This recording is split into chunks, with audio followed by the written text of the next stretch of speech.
இப்போ பாருங்க, ட ட த த நா, ட ட த த நா, ட ட த த நா.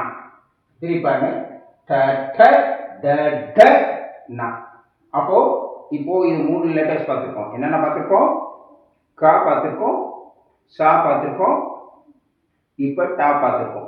அடுத்தது கசட தபர அப்படிங்கிறதுல தாவை நாம இப்போ பார்க்கணும். சரிங்களா? தா இதுவும் 4 இருக்கு. எப்படின்னு பாருங்க, த தமிழ்ல குண்டுலா போடுவோம்ல,